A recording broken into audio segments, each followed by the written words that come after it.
Olá pessoas, tudo bem? Vamos falar hoje sobre o tema do suicídio. É um tema que agora, no mês de setembro, foi Setembro Amarelo, nós tivemos grandes discussões na área da saúde, especialmente na área da saúde mental, sobre isso, que é um mal ou um evento que assola a toda a sociedade. Eu vou usar como base para esse tema, para esse vídeo, o Suicídio e Sua Prevenção, do Dr. José Manuel Bertolotti, que é um livro fininho, mas que traz dados sociodemográficos do Brasil e do mundo muito completos. Vou usar também o livro Suicídio, de Durkheim, grande sociólogo. Vou usar também o livro Suicídio e Alma, do James Hillman, um psicólogo que se orienta também pelo trabalho de Jung. E vou usar o livro O Psicoterapia, do próprio Jung. Ok? Vamos lá?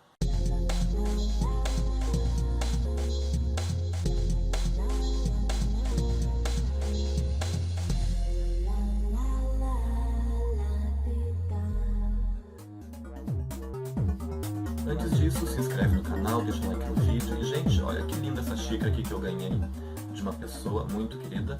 O pessoal vê eu fazendo vídeo, tomando café, né? E tem café mesmo, né? Aqui, ó, não é de mentira. E aí acaba me dando xícaras de presente. Muito obrigado, adorei. Lanterna Verde é o meu herói preferido. Olha aqui o símbolo dele. O mês de setembro é o Setembro Amarelo, onde marcam-se as discussões a respeito do tema do suicídio. E esse é um tema que tem rondado muito meu psiquismo. Meu inconsciente quer que eu fale sobre isso, então vamos tratar sobre o assunto de um modo um pouco diferente.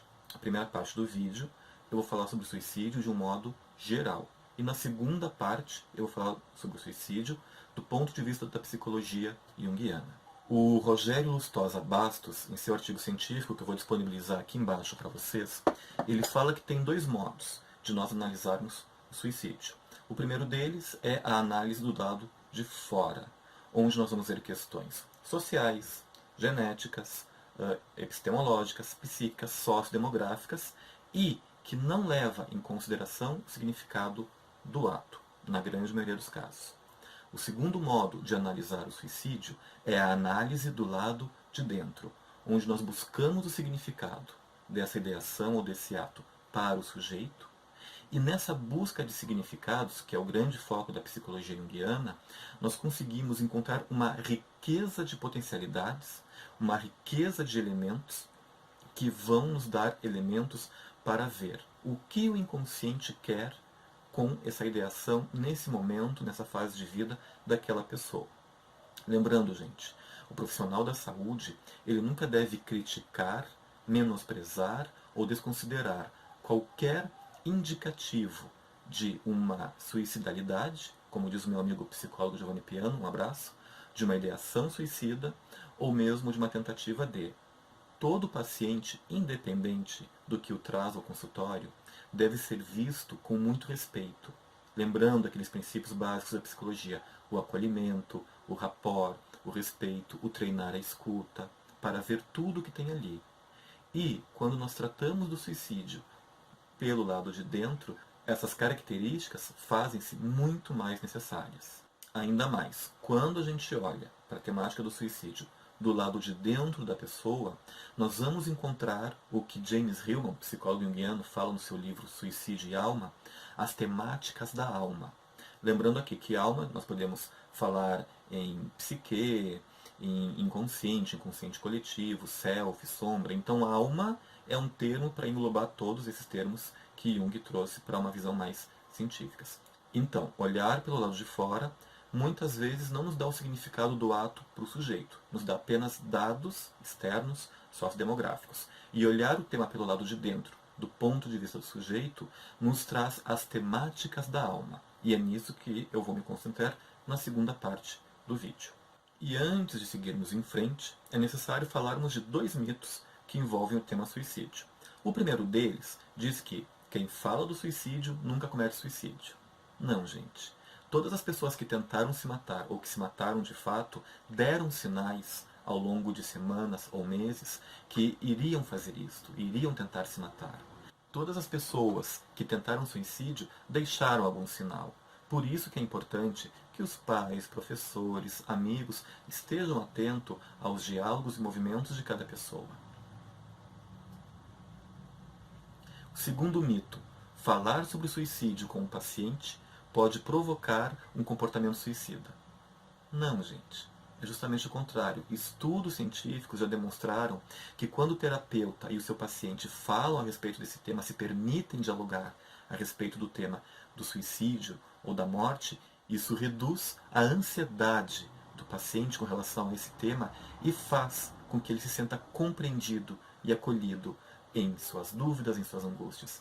Então, sim, é importante falarmos sobre o suicídio e é importante que pais, professores estejam capacitados para poder falar sobre isso de um modo direto, leve e verdadeiro com as suas comunidades, com os lugares que frequentam. O que é o suicídio? Vamos pegar como definição padrão a da Organização Mundial da Saúde, que eu tenho aberto aqui na minha frente. Suicídio é o ato deliberado intencional de causar morte a si mesmo. Um ato iniciado e executado deliberadamente por uma pessoa que tenha noção ou expectativa de que dele pode resultar a morte e cujo desfecho fatal é esperado. Isso é suicídio, segundo a Organização Mundial da Saúde. Émile Durkheim, um dos grandes sociólogos que estudou a temática do suicídio, separa o suicídio em 4 tipos: o altruísta, o fatalista, o egoísta e o anômico. O altruísta é praticado por aquela pessoa que tem uma grande identificação com a sua comunidade e aceita praticar o suicídio para salvar outras pessoas, salvar a sua comunidade, enfim, ele se sacrifica em prol da sociedade, porque ele tem a certeza de que esse ato vai proteger ou garantir a sobrevivência dos outros. O suicídio fatalista, segundo Durkheim, é aquele que é praticado em situações extremas, onde o sujeito não vê outra saída que não seja a da morte. Por exemplo, em momentos de escravidão, onde a pessoa vai continuar escrava pelo resto da vida, não tem outra saída, isso pode levar a uma ideação ou uma tentativa suicida. O suicídio egoísta, ele diz respeito àquela pessoa que não tem conexão com a sua sociedade, não está conectado ou identificado com uma comunidade e ele se coloca ou acima dessa sociedade ou ele está colocado à margem dela e por esses motivos ele decide praticar o suicídio.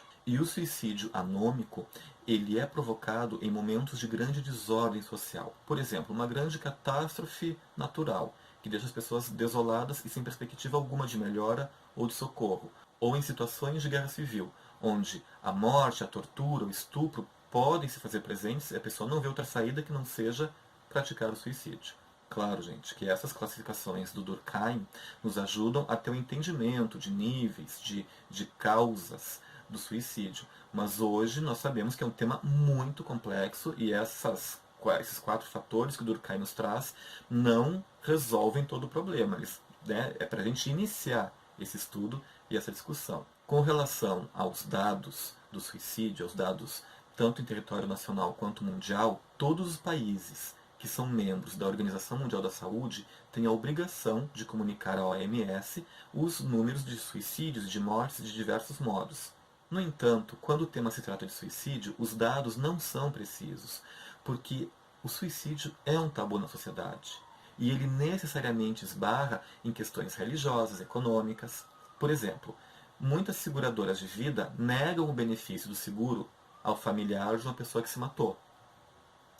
Em algumas religiões, o suicídio é um tabu e uma vergonha. Então, a família encobre aquele suicídio para não passar vergonha diante de sua comunidade religiosa. Em outros países, o suicida pode ser visto como um covarde e a sua família ficar estigmatizada para sempre, sendo até mesmo expulsa de uma comunidade ou rejeitada muitas vezes. Então, aquela família vai ocultar que aquele membro morreu por um ato suicida e vai trazer outros dados, foi um infarto, foi um acidente. E isso nos leva a entender por que os dados com relação ao suicídio ainda são imprecisos no mundo todo. Por ano, em torno de 1 milhão de pessoas se matam em todo o planeta. A cada 40 a 45 segundos, um suicídio é praticado em algum lugar do mundo. O Brasil é o 12º país do mundo em número de suicídios, sendo que no ano de 2008 foram registrados em torno de 9.206 mortes por suicídio. Sendo que a região sul do Brasil, os estados da região sul, são aqueles que concentram o maior número de óbitos por suicídio. Quais os fatores que podem levar uma pessoa ao suicídio?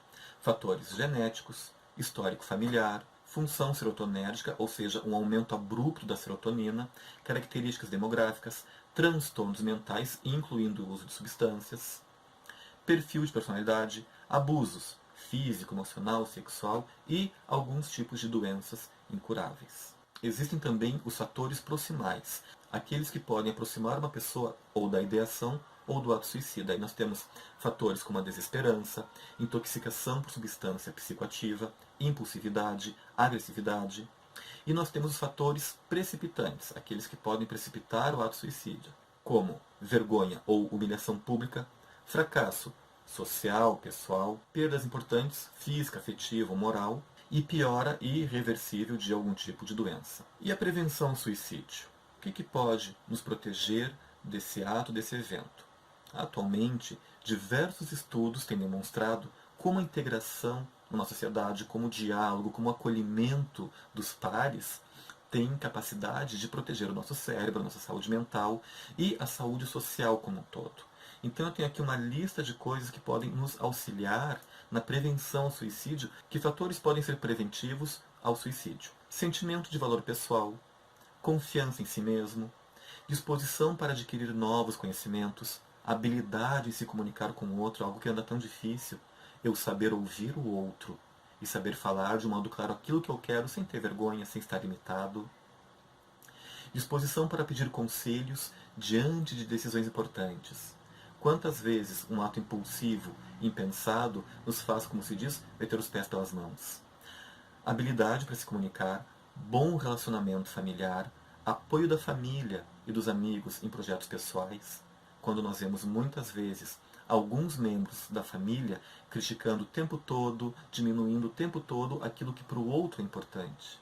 Vamos tentar entender que para aquela pessoa, aquele projeto é importante. De repente, poder ouvir já é um ato de amor. Saber ouvir e poder dialogar e ver os porquês daquele projeto naquele momento.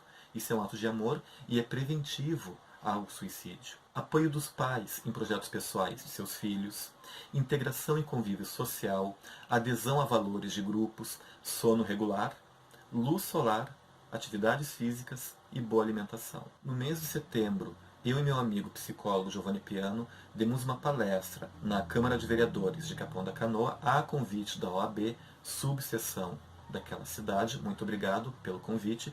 E uma das coisas que nos trouxemos a respeito do suicídio é sobre os rituais de passagem. Jung fala, e agora entrando na segunda parte, né, a psicologia de Carl Jung, Jung nos fala que a perda dos rituais de passagem foi nos tornando, nos deixando vazios, e isso acaba criando uma ausência de sentimento de pertença, onde eu não sou mais aquele ser que eu era antes, mas eu não fui integrado à minha comunidade, então eu estou sozinho e perdido.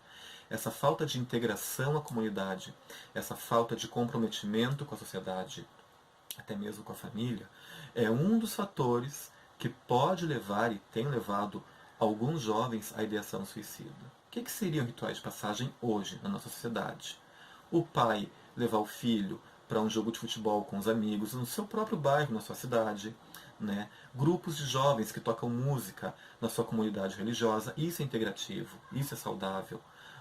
Um outro tipo de grupo que nos traz rituais de passagem, que é algo pouco falado aqui no Brasil, os escoteiros. Os escoteiros, tanto para a menina quanto para o menino, os escoteiros ensinam valores de respeito à flora, à fauna e no meio social, a se importar com o outro, a cuidar do outro. E isso é um modo de preparar as pessoas para a vida adulta. Buenas. Vamos agora aprofundar esse tema da psicologia junguiana e o suicídio. O que nos fala a psicologia de Jung?